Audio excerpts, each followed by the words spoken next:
आओ तो अब नेक्स्ट इस फाइल के अंदर पर देखेंगे गयासुद्दीन तुगलक व बंगाल के अंदर क्या था। गयासुद्दीन तुगलक से मतलब है कि तुगलक डायनेस्टी और बंगाल। तो अपन ने देख लिया था पिछली फाइल के अंदर कि यहाँ पे बलबन के बाद उस बलबन ने अपने पुत्र बुगरा खां को फिर सौंपा और फिर उसने बाद में वहाँ अपने स्वतंत्र शासित बना दिया। ठीक है, तो अब गयासुद्दीन तुगलक का जिसका सामना होगा बंगाल में वो कौन होगा, वो बुगरा खां होगा। ठीक है, तो माइक्रो देख लो, बुगरा खां क्रॉस 3 सेंटर्स और ये तो दिल्ली सल्तनत के सुल्तान गयासुद्दीन तुगलक है ना, दिल्ली सल्तनत का सुल्तान है ये। ठीक है, ने बंगाल पर दिल्ली सल्तनत के नियंत्रण को बनाए रखने के लिए बुगरा खां को पराजित किया। ठीक है, ये जरूरी था, क्यों, क्योंकि इससे पहले खिलजीज की सल्तनत थी, दिल्ली सल्तनत के अंदर खिलजी चले आ रहे थे, अब खिलजी के बाद तुगलक आए तो वो अपने हिसाब से उन्होंने बंगाल के अंदर सिस्टम सेट किया। गयासुद्दीन तुगलक ने बलबन को 3 प्रशासनिक संभागों में, निम्न में से वो कौन सा दिल्ली सल्तनत का सुल्तान है जिसने बंगाल को प्रशासनिक दृष्टि से 3 संभागीय स्तर केंद्रों में बांटा, तो कौन है गयासुद्दीन। या यूँ पूछ ले कि निम्न में से किस तुगलक सुल्तान ने बंगाल को प्रशासनिक दृष्टि से बांटने के लिए प्रभावी कदम उठाए। 3 नहीं पूछा उसने, प्रभावी कदम उठाए, तो कौन है। मतलब इससे पहले अपन ने जैसे देखा बलबन के समय माना कि है, लेकिन वो कोई प्रशासनिक कदम नहीं उठाया कि भाई अलग अलग विभागों में बांट, संभागीय केंद्रों में बांट दो, ऐसा नहीं किया था उसने। सिर्फ अपने बेटे को भेजा, उसने तो बस दमन किया विद्रोह का तुगरिल खां और बेटे को बैठा दिया। इल्तुतमिश ने इवाज का दमन किया और बैठा दिया, कुतुबुद्दीन बख्तियार खिलजी और उसने होगा। किसी ने इस तरह कदम नहीं उठाया। आप ये देख लो ना, ये वर्ड एडमिनिस्ट्रेटिव आ जाए तो फट आंसर हो जाएगा उसका गयासुद्दीन तुगलक। ना कोई गयासुद्दीन तुगलक से पहले ऐसा है और ना कोई गयासुद्दीन तुगलक के बाद है ऐसा करने वाला, समझ गए। इसके बाद मोहम्मद बिन तुगलक आएगा, उसको तो बेचारे को टाइम ही नहीं मिला। फिर उस वक्त तुगलक आएगा, वो हाफ हर्टेड आएगा, यार चलूँ नहीं चलूँ, चलूँ नहीं चलूँ ऐसे, लेकिन ये फुल हर्टेड किया हुआ काम था। ठीक है, तो 3 प्रशासनिक संभागों में विभाजित किया। ये कौन कौन से, जिनकी राजधानियाँ थी। ठीक है, सबसे पहले अपन देख रहे हैं लखनौती, तो हमेशा देख लिया, LPG याद रखो हमेशा, और एक तो ये लखनौती। दूसरा सोनारगांव, तो अपन ने जैसे मैंने बताया था कि ये मेघना रिवर की तुलना में अपन जैसे बोलेंगे तो ऊपर ये चटगांव, नीचे वाला सोनारगांव, ये मतलब सॉरी ढाका और सोनारगांव, चटगांव इधर और ऊपर सतगांव ये। और तीसरा था ये सतगांव, तो मैंने इसमें कनेक्शन कराया था, इसको चट करो, ये चटगांव इधर अपने म्यांमार की तरफ, दक्षिणी बंगाल। ये तो 3 हो गए। ठीक है, तो 3 का तीनों को याद रखने की जरूरत नहीं है, ऐसे याद रह जाए तो वेल एंड गुड, क्योंकि लखनऊ तो देखो है ही यही। ठीक है, फिर एक बार आप इसको जैसे देखो, जैसे मान लो आज आप अपने आप को मान के चलो कि मैं गयासुद्दीन तुगलक हूँ और मेरे को बंगाल में ऐसा करना है, तो एक बार जियोग्राफिकल एरिया देखो बंगाल का, ये जहाँ जहाँ है ये। ठीक है, तो पहले तो लखनऊ थी, तो पहले से चला रहा था सेंटर, अपन ने देखा ही यार बंगाल में। फिर उसके बाद और मैं अगर पूरब में जाऊँगा तो ढाका के जस्ट नीचे क्या आएगा, ये सोनारगांव आएगा। और ऐसी छोटी मोटी जगह नहीं, देखो आज भी जैसे अपन देखते हैं जैसे अमार सोनार बांग्ला, तो बहुत बड़ी चीज़ है ये, बहुत बड़ा एक जियोग्राफिकल सेंटर है। फिर मैं चाहूँगा कि यार थोड़ा और जो दक्षिण बंगाल के अंदर है ना वो भी मेरे कंट्रोल में रहे, तो ये चटगांव आ गया। मतलब उधर स्टूडेंट इसमें रटने जैसा कुछ है ही नहीं। आज खुद तुम भी जाओगे करने की, हाँ यार मैं उसको एडमिनिस्ट्रेटिव, तो पहले तो वहाँ देखो तो सही जनसंख्या किन किन स्पॉट्स पर ज़्यादा है। बंगाल को कंट्रोल करने का मतलब उसको जनसंख्या कंट्रोल करना, तो ये तीनों स्पॉट्स अपन ने देख लिए है ना। ऐसे तो एटलीस्ट ऐसे मदद करती है चीज़ों को समझने में, नहीं तो बस वो रटते रहो उनको यूँ। ठीक है, फिर नेक्स्ट ये हो गया अपने गयासुद्दीन तुगलक के समय उसने क्या किया बंगाल में। तो माइक्रो आप देखो खुलते हैं कि नहीं खुलते दिमाग में। बुगरा क्रॉस, उसने बुगरा खां को पराजित किया, 3 सेंटर्स में बांटे, luck is Lakhnauti, so is Sonargaon, इसको चट कर देना, एंड चट इज चटगांव। क्लियर, और सारे अपन ने मैप में एक से एक बेहतरीन तरीके से देख रखे हैं। नेक्स्ट अपन देखते हैं दिल्ली सल्तनत का सुल्तान बन गया अब मोहम्मद बिन तुगलक। ठीक है, काल आ गया, आप लोग अच्छी तरह पता है 1325 से 51, 25 से 51 हुआ बंगाल में क्या हुआ। मोहम्मद बिन तुगलक के शासनकाल में दिल्ली सल्तनत क्या हुआ, 1338 में बंगाल क्या हो गया, स्वतंत्र हो। फ्लो में देखें तो 1333 मदुरई, फिर 36 विजयनगर, फिर 38 बंगाल और 46 अपने वापस बहमनी। मैंने मैप में आपको बता ही रखा है। तो ऐसे दूरस्थ वाले सबसे पहले, समझ लो, मथुरा सबसे पहले, देन बंगाल सबसे पहले स्वतंत्र हो गया। ठीक है ना। एक आपको ध्यान है, अपने जब दिल्ली सल्तनत पढ़ा था तो एक अपने विद्रोह पढ़ रहे थे मोहम्मद बिन तुगलक कालीन, तो उसमें आया था कि मोहम्मद बिन तुगलक कालीन मतलब दिल्ली सल्तनत में सर्वाधिक विद्रोह किसके समय हुए, मोहम्मद बिन तुगलक के समय हुए। और उनमें भी सबसे ज़्यादा कहाँ हुए थे, बंगाल में हुए थे, उसमें लाइन लिखी हुई थी। ठीक है, तो सर्वाधिक विद्रोह कहाँ हुए, बंगाल में हुए। उसमें बाकायदा एक फैक्ट और था कि टोटल 37 विद्रोह हुए, और उसमें से बंगाल में कितने हुए थे,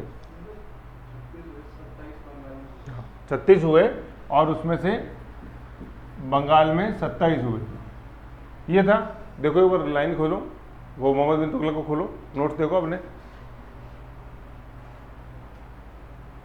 मोहम्मद बिन तुगलक कालीन विद्रोह लिखा हुआ बिल्कुल है कि नहीं है? देखा क्या? देखो सब देखो एक बार नोट से, तो पता लगेगा अपन क्या चल रहे हैं, कैसे इंटरलिंक होगी चीज़। मोहम्मद बिन तुगलक कालीन विद्रोह वो है टॉपिक। मोहम्मद बिन तुगलक में देखो लास्ट में उसके एक्सपेरिमेंट्स के बाद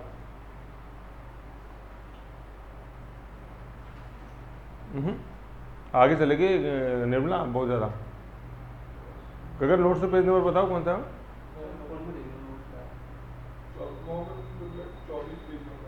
हाँ उसमें देखो एक्सपेरिमेंट्स के बाद देखो,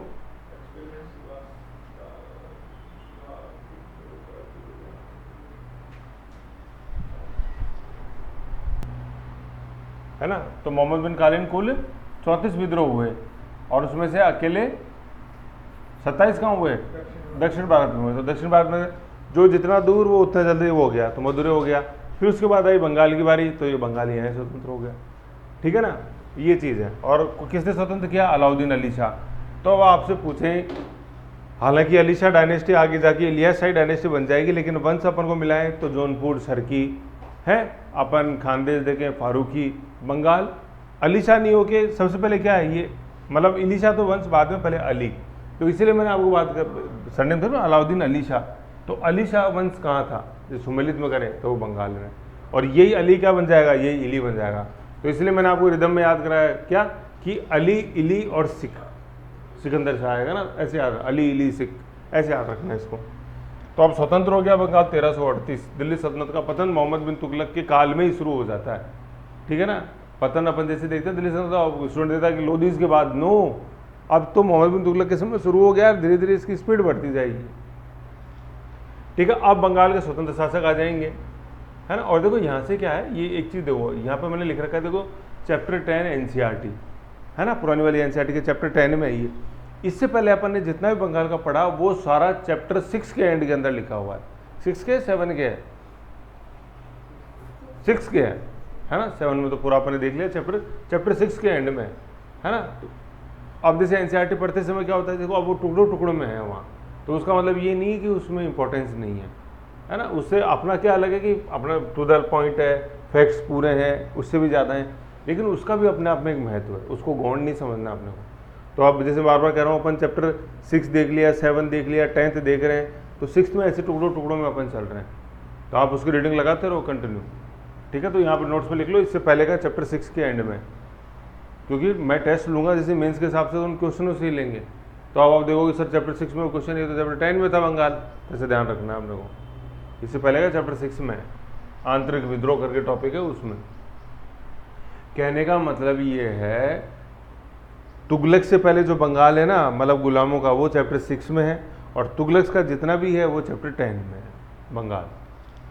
आ जाओ तो अली शाह, अब बंगाल के स्वतंत्र शासक, सबसे पहले अलाउद्दीन अली शाह, यही वाला आ रहा है वापस, उत्तर बंगाल। अलाउद्दीन अली शाह स्वयं को उत्तर बंगाल में, है ना, स्वयं को स्वतंत्र घोषित किया और अपनी राजधानी लखनौती से कहाँ ले गया? पांडवा ले गया। मतलब ये लखनौती थी, ये पांडवा ले गया। क्यों? क्योंकि नया शासक है, नया माहौल उसको चाहिए। यहाँ पे जो पुराने लोग हैं वो पुराने शासक को नहीं बुला सकते जल्दी से, जैसे भाई, क्योंकि जैसे अपन देख रहे हैं कि भाई इन शासकों पे, लखनौती वाले शासकों पे दिल्ली सल्तनत की एक छाप रहा करती थी हमेशा, शुरू से देखा आ रहे हैं अपन। तो बुगरा खां देख लिया, मोहम्मद बिन गैसुद्दीन तुगलक देखा सारा। तो इस छाप को मिटाने के लिए अब अपन लोगों को तो बदल नहीं सकते, तो अपनी राजधानी दूसरी रख लो, ऐसे है। ठीक है, तो पांडवा ले गया। कौन ले गया? अब देखो, नया वंश, नई शुरुआत। इधर तो देख रहे हैं अली शाह वंश, और इधर लखनौती से पांडवा, यूँ। ठीक है, तो क्वेश्चन आता है कि लखनौती से पांडवा कौन ले गया? तो ये ले गया। बंगाल की राजधानी, सबसे पहले राजधानी क्या थी? लखनौती थी। कौन लेके गया? अलाउद्दीन अली शाह लेके गया। नया वंश, नई राजधानी, खत्म बात। फिर नेक्स्ट अपन देखते हैं इलियास खां, इस अलाउद्दीन अली शाह का ही उत्तराधिकारी। 1345 में अलाउद्दीन अली शाह का एक सरदार इलियास खां, ये ड्यूरेशन कोई इंपॉर्टेंट नहीं है, लेकिन ये नाम इंपॉर्टेंट है, इलियास खां। तो इलियास का वंश कहाँ था? बंगाल में था। जैसे अली शाह का उत्तराधिकारी अली शाह का उत्तराधिकारी इलियास खां ने संपूर्ण बंगाल पर अधिकार कर लिया, और सुल्तान शमसुद्दीन इलियास शाह, शमसुद्दीन कोई इंपॉर्टेंट नहीं है, लेकिन इलियास शाह वर्ड ध्यान रखो, के नाम से गद्दी पर बैठा। इलियास शाह एक लोकप्रिय शासक था और बहुत सी उपलब्धियां उसकी थी।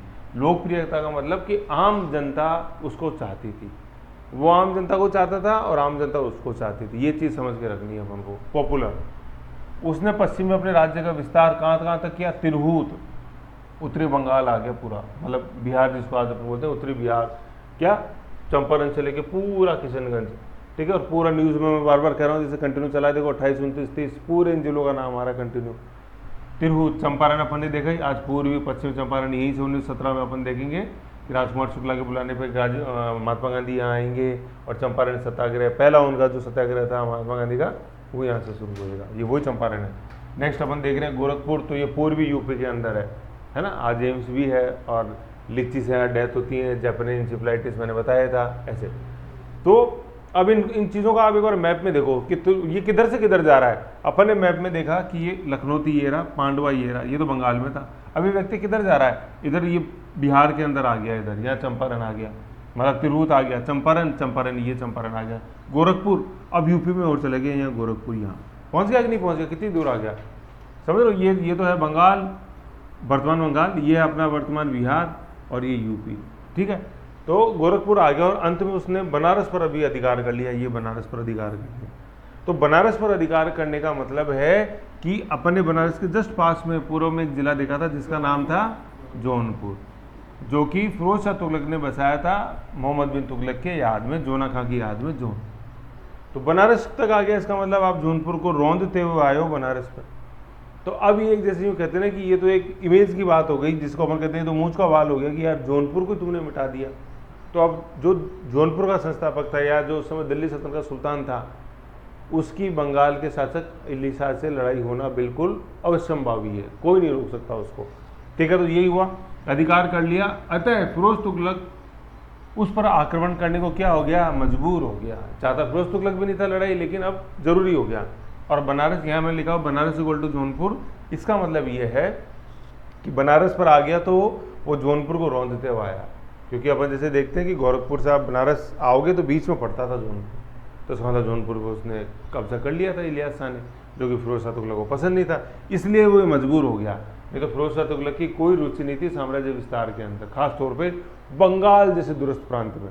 लेकिन मेरे को बंगाल, ये तो जौनपुर आ गया यार, बात जौनपुर की है, तो जौनपुर के तो देखो लड़ना पड़ेगा, बात होता हूँ यूँ है ना, क्योंकि बस शहर ही उसने बसाया और कमाल करते हैं यार, ये चीज़ है, ठीक है। फिरोज शाह तुगलक ने बंगाल पहुंचकर उसकी राजधानी पांडुआ, लखनौती नहीं है, लखनौती पहले थी, अली शाह ने क्या राजधानी कर दी, क्या कर दी आपने सुना, लखनौती से पांडुआ कब्जा कर लिया। इलियास कहाँ चला गया? एक दला के किला में शरण ली। अब देखो पीछे भागे जा रहे हैं, लखनौती से फिर पीछे पांडुआ, फिर पीछे मतलब अभी गोंडिया छोड़ो, फिर यहाँ एक दला, यहाँ ऊपर दक्षिण दिनाजपुर शरण ली।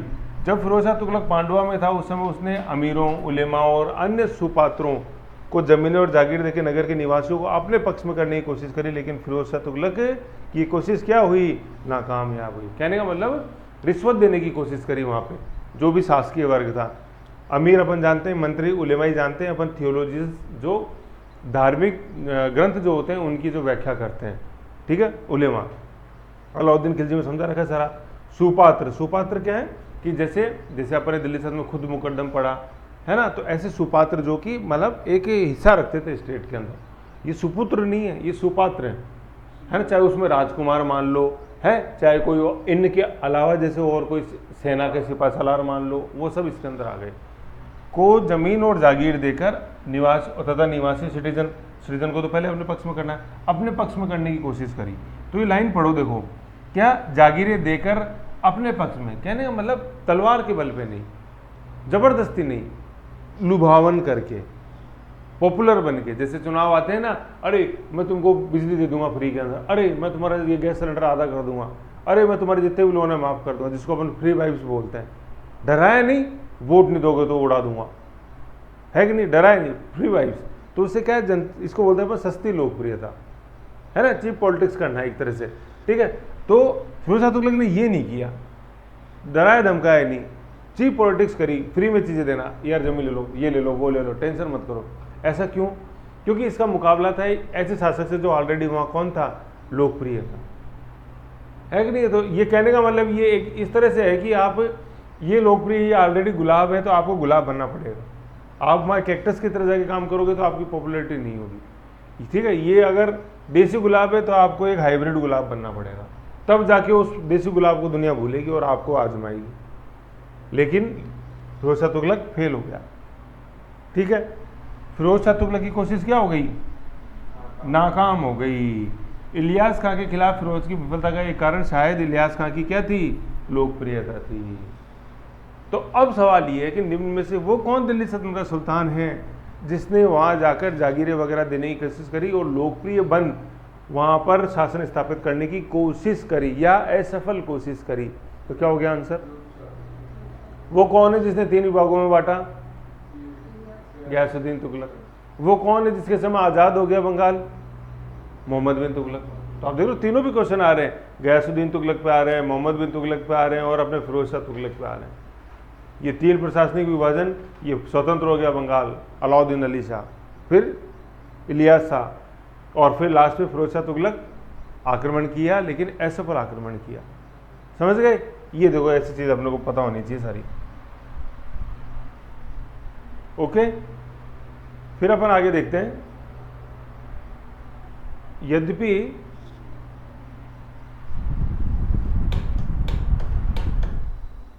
फिर आगे देखते हैं ये फिरोज की विफलता का इलियास खां की लोकप्रियता। अंत में दोनों में क्या हुआ, दोनों में एक मित्रता की संधि हुई। मित्रता आप समझ ही गए भाई, दोनों ने लड़ाई भी करके देख ली, ठीक है। दोनों ने फिर वो इधर चले गए और फिरोज शाह तुगलक से पांडवा संभाला तो वो जागीर भी देखे देखी, सफल नहीं हुआ। तो अब क्या है, अब तो दोस्ती करनी पड़ी, क्योंकि फिरोज शाह तुगलक रुकने नहीं आया था बंगाल में, उसको तो कोई रुचि नहीं थी, उसको तो सस्ती लोकप्रियता करके ठीक है चलो। और अपने क्योंकि दिल्ली में भी इन्होंने देख रहा, दिल्ली में भी क्या कर रहे थे, ये सस्ती लोकप्रियता ही कर रहे थे दिल्ली में भी। याद है आपको वो क्या, वो किरानी को घोड़ा पास करवाना था, किरानी को एक टंका रिश्वत दी जिसकी तरह घोड़ा पास हो जाए। तो बिलीव ही नहीं करते थे कि हाँ भी कोई मेरे को ऐसा कोई करेज दिखाना, कोई लीडरशिप दिखानी, नहीं कुछ नहीं यार, है कि नहीं। तो ये वही चीज़ है, आप देखो सस्ती लोकप्रियता, तो यही दिल्ली में किया और यही मैं यहाँ करूँगा क्योंकि एक्सपर्ट इसी में ही है। तो मित्रता की संधि हुई जिसके अनुसार बिहार से होकर बहने वाली कौन सी नदी, कोसी नदी को दोनों राज्यों की सीमा निर्धारित किया गया, है ना। बहुत इंपॉर्टेंट है, कौन सी नदी, कोसी नदी। अब कोसी नदी किधर, आज जैसे अपन देखते हैं वर्तमान के अंदर, जैसे ये बिहार है ना, बिहार, तो बिहार ये यूपी है, तो यूपी और बिहार का जो बॉर्डर बनाती है वो तो है नदी क्या, घाघरा, ठीक है। फिर थोड़ा अपन इधर चलते हैं बिहार के अंदर, तो ये आती है गंडक, जीडी गंडक लिखी हुई है, जीजी घाघरा है। फिर अपन आगे चलेंगे तब आती है ये कोसी, यूएसए कोसी। फिर ये अपने बंगाल का बॉर्डर आ गया। यहाँ इधर अपने ये पटना है, पाटलिपुत्र जिसका नाम है, ठीक है। तो पाटलिपुत्र पे एक तो घाघरा आके मिल रही है, ऊपर से गंडक आके मिल रही है और नीचे से सोन नदी आके इसके अंदर मिलती है। तो ये है कोसी नदी जिसको सोरो ऑफ बिहार बोलते हैं, या पहले सोरो ऑफ बंगाल बोला करते थे, ठीक है। हिमालय की तराई में से आती है और गंगा में उल्टे हाथ से आके मिलती है, ठीक है। और यही पूरा तिरहुत रीजन है, नॉर्दर्न बिहार, समझ गए। और जानी किस लिए जाती है, सोरो ऑफ बंगाल इसलिए बोलते हैं क्योंकि ये नदी अपना रिवर बैंक जो है, कोर्स जो है वो बदलती रहती है। आज यहाँ से बह रही है, कल वहाँ से बह जाएगी। पता चला कि मेरे खेत में कुआं है, तो इस साल तो वो कुएं के राइट हैंड से बह रही थी, ठीक है। और अगले साल वो मेरे कुएं के लेफ्ट हैंड से बहने लगी और मेरा कुआं और चला गया बीच में। तो वो जो सर्वे पॉइंट हुआ करता था कुआं, वो सर्वे पॉइंट ही गायब हो गया।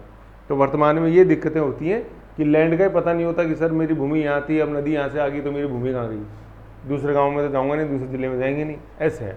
तो इसलिए इसको बोलते हैं सोरो बिहार। अपने ये मतलब किनारे बदलने के लिए जाने जाती है। ये क्वेश्चन आता है बहुत है कि निम्न में से वो कौन सी नदी है जो हर साल अपना प्रवाह मार्ग बदलने के लिए जानी जाती है, कोसी। और किसी में नहीं है फीचर, जैसे आप हमें बनास देख लो, कुछ नहीं है, जो पार्ट हैं वो हैं। कोई सी भी नदी उठा लो, गंगा है, यमुना है, सब में ये का ही है। यमुना का चलो मेरठ के आसपास ये अपन देखते हैं, लेकिन इतना नहीं है जितना कोसी के अंदर है, क्योंकि वो उपजाऊ मैदान, मतलब एल्यूवियल सोयल है, तो उसको काटना आसान है। बड़े बड़े पत्थर नहीं है, चट्टान नहीं है, तो वो काटना बहुत आसान है, ठीक है। तो ये कौन सी नदी को बनाया गया, सीमा कोसी। कोसी इसलिए क्योंकि इधर ये बंगाल से भी कंपेरेटिवली थोड़ी दूर, और मेरा जौनपुर यहाँ है, अभी थोड़ा दूर है, तो यहाँ सेफ है। कोसी पार करके कोई आएगा तो उसका मतलब वो जौनपुर की तरफ एक गिद्ध दृष्टि से देख रहा है ना, इविल दृष्टि से देख रहा है, गिद्ध की तरह नजर है जौनपुर पर, अगर किसी ने कोसी पार कर ली तो इसलिए कोसी को एक सेफ बना। भाई घाघरा को बनाते ये तो बिल्कुल ही तुम जौनपुर तक ही आ गए यार, है कि नहीं है? तो थोड़ा दूरी रखो कोसी, और उधर फिर आप बोलोगे सर मेघना नदी को बना देते सीमा, तो मेघना के लिए वो बंगाल में जाना पड़ता है फिरोज शाह तुगलक को, रुचि नहीं थी मेरे को, ऐसे है ना, कोसी रिवर को बनाया। फिर क्या, दिल्ली के साथ साथ मतलब यद्यपि इलियास खां और फिरोज के बीच भेंट उपहारों का आदान प्रदान चलता रहा। भेंट उपहार क्यों? क्योंकि संधि कैसी हो गई थी, मित्रता की संधि हो गई थी, और नियमित रूप से चलता रहा। परंतु इलियास खां किसी भी तरह दिल्ली से मताहत नहीं था, सुनो, मतलब स्वतंत्र था अपने आप में, मताहत नहीं था, लेकिन एक दोस्तीपन माहौल चलता रहा ऐसे। फिर दिल्ली के साथ अपने महत्वपूर्ण संबंधों का लाभ उठाकर इलियास खां ने कामरूप राज्य पर, आधुनिक असम पर अधिकार कर लिया। भाई पूर्व में तुम जा नहीं सकते, पूर्व में तो तुम कहाँ तक जा सकते हो ज़्यादा से ज़्यादा, मतलब पश्चिम में तो कहाँ तक जा सकते हो ज़्यादा से ज़्यादा, कोसी रिवर तक। तो वेस्ट में तो जा नहीं सकता, ईस्ट में तो जा ही सकता हूँ मैं, चल जाओ। तो ईस्ट में किस पर अधिकार कर लिया, किस पे क्या निर्णय अधिकार, कामरूप। और कामरूप क्या गगन, आधुनिक आसाम, है ना। जहाँ चल रहे हो उस पर पेज पे ध्यान रखा करो, ऐसे पेज मत पढ़ते रहा करो। चलो, तो ये था अपना इलियास खां। अब माइक्रो के रूप में देखो क्या ये टॉपिक खुलता है क्या। इलियास खां देखो 1345 में शासक बना, ठीक है, कोई खास बात नहीं। इलियास खां और इलियास खां, शमसुद्दीन इलियास खां से शासक, कोई बात नहीं। फिर तिर देखते हैं अपन, तिरहुत पे, चंपारण, गोरखपुर पे अधिकार किया। Banaras not equal to Firoz Shah Tughlaq, Banaras तक पहुंच गया तो अब कोई मतलब नहीं है। फिर ये क्या लिखा हुआ है, ये पांडुआ से राजधानी ले गए कहाँ, इकदला। अब ये प्रेशर डालना है देखो दिमाग के ऊपर जब रिवीजन करें कि ये पा क्या है कि नहीं। और यहाँ लिखो मत, यहाँ पांडुआ तो मैं भी लिख सकता था इसको करने में, मुझे क्या दिक्कत थी, पांडुआ लिख देंगे तो प्रेशर नहीं आएगा दिमाग को, सबसे बड़ी चीज़ ये। फिर यहाँ पे लिखा हुआ फिरोज शाह, फिर मतलब फिरोज शाह तुगलक ने भूदान दिए, लेकिन वो प्रैक्टिस असफल होगी। क्रॉस का मतलब असफल होगी। इली, इसका कारण क्या था, इली की लोकप्रियता। और फिर संधि की गई, और जो सीमा थी वो कौन सी बनाई गई, संधि बराबर कोसी। समझ में आ रहा है ना सब, मताहत नहीं था किसी भी तरह से। और फिर कामरूप को उसने कंट्रोल में लिया, समझ गए, ये थी। तो ये माइक्रो का ये महत्व है।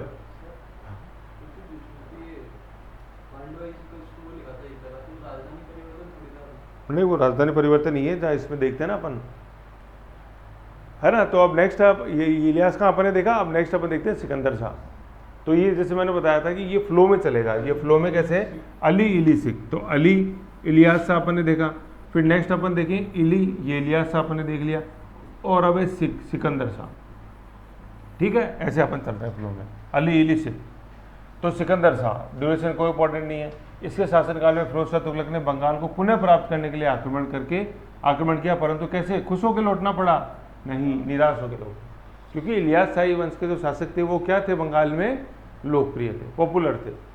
इसके बाद लगभग 200 साल तक बंगाल पर दिल्ली ने कोई छेड़छाड़ नहीं करी। मुगलों के अधीन दिल्ली में अपनी सत्ता भलीभांति प्रतिष्ठित कर लेने के बाद 1538 में बंगाल पर आक्रमण किया गया, है ना, मतलब बंगाल पर आक्रमण, लेकिन मुगलों ने नहीं किया, वो आक्रमण किसने किया, शेरशाह सूरी ने किया, ठीक है। सेकंड अफगान एम्पायर जो अपन पढ़ेंगे, बाबर, हुमायूं, फिर उसके बीच में शेरशाह सूरी आएगा, फिर वापस हुमायूं, फिर अकबर, जहांगीर, शाहजहां, औरंगजेब देखते हैं अपन, ठीक है ना। तो शेरशाह सूरी अपन ने अभी आपने तिरहुत देखा ना, बिहार, तो बिहार सीट था पूरी अफगान्स की। शेरशाह सूरी कहाँ था निर्मला, कहाँ सीट बताई मैंने इसकी, बिहार में, लिख लो बिहार बराबर अफगान, यहाँ पे पूरी ये अफगान सीट थी। आज भी अपन शेरशाह सूरी का मकबरा देखते हैं तो रोहतासगढ़ बिहार के अंदर ही है वो। और उस मकबरे की क्या खास बात है, एकमात्र मकबरा है जो झील के मध्य स्थित है, यूँ ऐसे झील, ये पानी है पूरा, झील के मध्य स्थित है, रोहतासगढ़ बिहार, गंगा के दक्षिण के अंदर है रोहतासगढ़ बिहार में, है ना। तो शेरशाह सूरी था। फिर 1368 में इसने पांडुआ, मालदा, पश्चिम बंगाल में अदीना मस्जिद का निर्माण कराया। अदीना कौन सी मस्जिद है ये, अदीना, ठीक है। ये अटाला नहीं है, अटाला कहाँ है, वो जौनपुर में है ना, अटाला मस्जिद, अटाला, ठीक है। अटाला अपन ने देखा था जौनपुर में है, और अदीना अपने कहाँ है, अदीना अपने पांडुआ में, बंगाल के अंदर है ना। तो ध्यान कैसे रहेगा, अटाला जौनपुर। तो अटाला अपन से देखते हैं कि वहाँ की मस्जिदों के अंदर, मुस्लिम इमारतों में मीनारें नहीं है, तो मीनार नहीं होने से वो थोड़ा सा उसका इंपॉर्टेंस कम हो गया, तो नाम आपने पढ़ गया अटाला, ठीक है। और अदीना दूसरा रहेगा, वो अपने कहाँ है, बंगाल है। ऐसे बहुत क्वेश्चन आता है, अटाला एंड अदीना, और दोनों स्टूडेंट कन्फ्यूज होता है, Atala is Jaunpur and Adina is Bengal.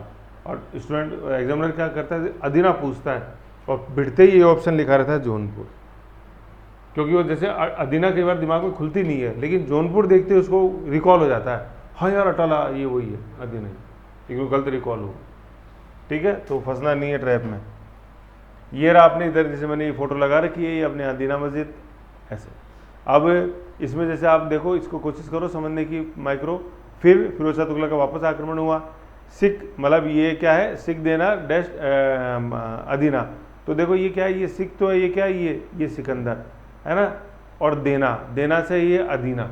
तो अपन सीख देते हैं ना किसी को कि ऐसे कर लो ऐसे कर लो ऐसे कर लो, तो ये वो क्लू है, सीख देना। सीख तो क्या बन गया, सीख क्या है, निर्मला क्या है, सीख क्या है, सिकंदर शाह, और देना क्या है, अदीना। अदीना में आ रहा है ना देना, ये तो ये देना बैंक नहीं है, ये अदीना मस्जिद है, जो कहाँ है, पांडवा। भाई जो भी इमारत बनेगी वो राजधानी में बनेगी, ऐसा। लखनऊ की राजधानी है नहीं, अब राजधानी पांडवा है। तो इलियास शाही वंश की राजधानी क्या थी गगन, इलियास शाही वंश की राजधानी पांडवा। नेक्स्ट अपन शासक देखते हैं गयासुद्दीन आजम शाह, है ना। अब देखो अपन पढ़ रहे हैं इलियास शाही वंश, इलियास भिड़ते लिखा हुआ, इलियास खां के राजवंश का सबसे प्रसिद्ध सुल्तान गयासुद्दीन आजम शाह था। क्या लिखा हुआ है देखो, इलियास खां वंश, ये वंश चल रहा है। तो कैसे शासक देख रहे हैं, अली, इली, सिख और फिर गयासुद्दीन। वह अपनी न्यायप्रियता के लिए क्या था, सबसे ज्यादा फेमस था। ड्यूरेशन कोई इंपॉर्टेंट नहीं है, लेकिन इसको इंपॉर्टेंट करो, न्यायप्रियता का मतलब क्या होता है कि जैसे आज भी अपन बोलते हैं कि कानून की नज़रों में सब समान है, ठीक है, सबको इक्वलिटी बिफोर लॉ जो अपन बोलते हैं, ठीक है। आज भी जैसे अपना आर्टिकल 14 है, वो यही है, equality before law and equal protection of law, अनुच्छेद 14 संविधान का यही बोलता है, ठीक है। तो ये वही है न्यायप्रियता कि अगर शासक ने भी कोई गलती करी है तो उसको भी वही दंड दिया जाए, वही जुर्माना दिया जाए उससे भी, जो किसी एक आम नागरिक से लिया जाता। तो अब देख लो क्या, कि कहते हैं कि एक बार कुसंयोग, भाई कुसंयोग का मतलब जैसे अपन बोलते हैं यार मैं चाहता नहीं था लेकिन ऐसा हो गया। सुसंयोग तो वो होता था कि यार मैं ऐसा चाहता था और ऐसा ही हो गया, तो सुसंयोग। ये कुसंयोग है, जैसे सुपुत्र और कुपुत्र, समझ गए। कहते हैं एक कुसंयोग से उसने एक विधवा के बेटे को मार दिया। विधवा ने काजी से फरियाद की, काजी का मतलब जो लॉ डिपार्टमेंट के उस समय हेड हुआ करते थे, काजी। विधवा ने काजी से फरियाद करी, सुल्तान को अदालत में तलब किया गया, और तलब का मतलब बुलाया गया सुल्तान को। तो वह विनम्रतापूर्वक हाजिर हो गया। पहली बात तो ये देखो, विनम्रतापूर्वक सुल्तान भी हाजिर हो गया। कौन, गयासुद्दीन, तुगलक नहीं है, आजम शाह, कि ठीक है मैं हाजिर होता हूँ काजी के सामने। और काजी ने उस पर जो जुर्माना दिया वो उसने अदा भी कर दिया, आधा नहीं है अदा भी कर दिया, चुका दिया, ठीक है। मुकदमे के चुका दिया। तो देखो यहाँ से अपन को समझ में आया ना कि इसकी न्यायप्रियता, कि मेरी गलती है तो मैं आऊँगा और जो भी जुर्माना लगाएगा उधर कोर्ट उसको मैं पे करूँगा। तो ये तो न्यायप्रियता है, कानून की नज़रों में सब समान। मुकदमे के अंत में सुल्तान ने काजी से कहा कि अगर वह, मतलब वह मन कौन, काजी, अगर वह काजी अपना फर्ज निभाने में चूक जाता तो सुल्तान उसका सिर कलम कर देता। तो काजी को अच्छी तरह पता था कि सुल्तान क्या चीज़ देखना चाह रहा है। तो ये थी न्यायप्रियता। तो बंगाल का कौन सा शासक है जो अपनी न्यायप्रियता के लिए जाना गया है?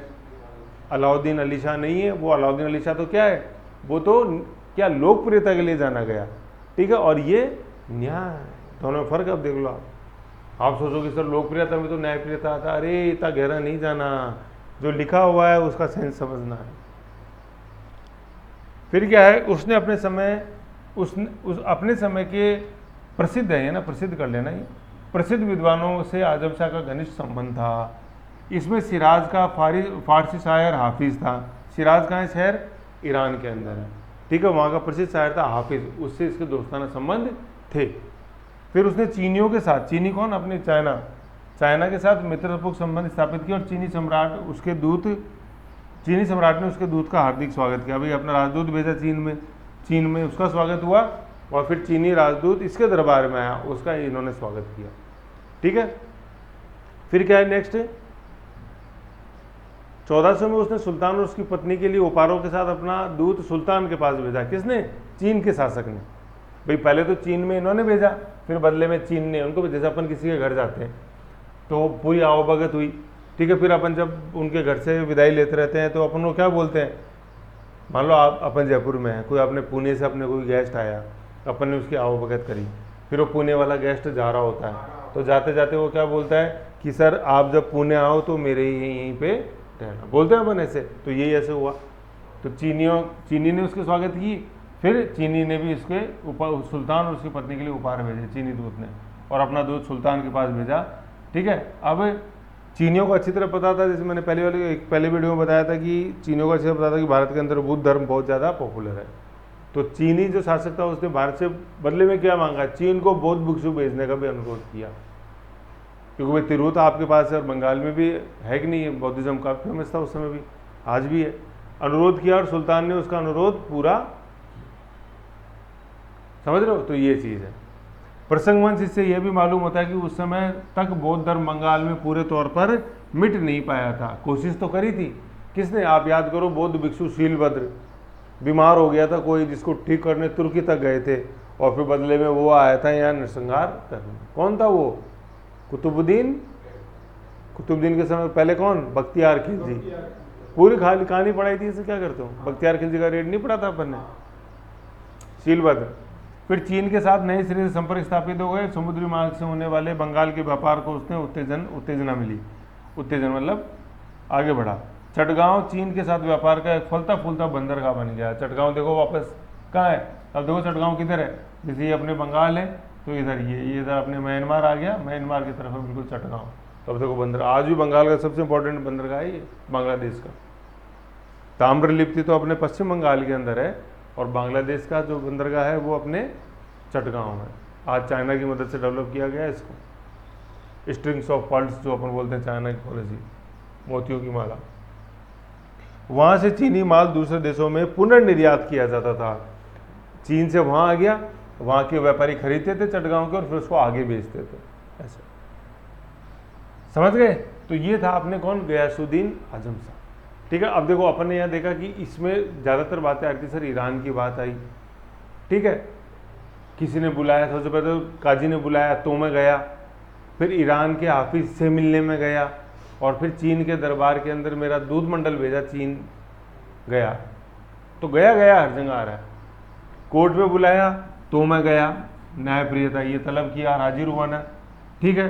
फिर मैं ईरान का जो शायर था हाफिज, मैं उसके पास गया शायरी सीखने, आदान प्रदान करने। फिर चीनी दरबार के अंदर मेरा राजदूत गया, है कि नहीं है, और फिर चीनी दरबार का यहाँ पे आया, और फिर मैंने बदले में बौद्ध भिक्षु को वापस चीन के लिए रवाना गया, और मेरा बौद्ध भिक्षु वहाँ गया। तो गया आ रहा है कि नहीं आ रहा, हर जगह गया, तो गया, तो ये गयासुद्दीन तुगलक की बात हो गई, खत्म, ऐसी चीज़ है ना। तो ये क्लू मैंने बताया था, गया बराबर गया, कहाँ गया, कोर्ट में गया, ईरान गया, और फिर चीन गया। तो वो कौन बंगाल का शासक था जिसके चीन से दोस्ताना संबंध थे, तो चीन कौन गया था, गयासुद्दीन तुगलक नहीं है, आजम शाह है, ऐसे। गयासुद्दीन तुगलक की तो अपने क्या विशेषता पड़ी थी कि सर उसने 3 संभागीय प्रांतों में बांटा था, उसको पढ़ा था नहीं था भाई, लखनौती अलग है, अपने सोनार गांव अलग है, और फिर चटगांव अलग है। तो देखो चटगांव वापस यहाँ आ गया, ऐसे समझ गए चीज़। तो ये था अपने कौन, गयासुद्दीन आजम शाह। ओके, अब जैसे देख लो माइक्रो ग्रुप में देखो खुलता है कि नहीं खुलता गयासुद्दीन। गाय प्रसिद्ध न्याय, देख लिया, विधवा बेटे को क्रॉस मतलब मार दिया था गलती से, काजी ने बुलाया, सुल्तान पर जुर्माना लगाया, जो उसने विनम्रतापूर्वक हाजिर हुआ और फिर चुका दिया। नहीं करता काजी न्याय तो सुल्तान क्या कर देता था, सिर कलम कर देता। विद्वान ईरान का शासक, ईरान का विद्वान सिराज, ईरान मतलब सिराज का विद्वान से हाफिज से पत्र व्यवहार, चीन भेजा दूध मंडल, बदले में फिर उसने भी उपहार भेजे। 1400 ईस्वी में चीनी शासक ने उपहार भेजे और बौद्ध भिक्षु मांगा, बदले में जो कि यहाँ के सुल्तान ने उसको दिया। फिर अगला माइक्रो व्यापार, चटगांव बंदर मतलब चीन से व्यापार हुआ, जिसके कारण चटगांव बंदर का फलीभूत हुआ, और चटगांव वही दक्षिणी बंगाल में है अपने, ऐसे समझ गए यहाँ तक। तो ये था ओके।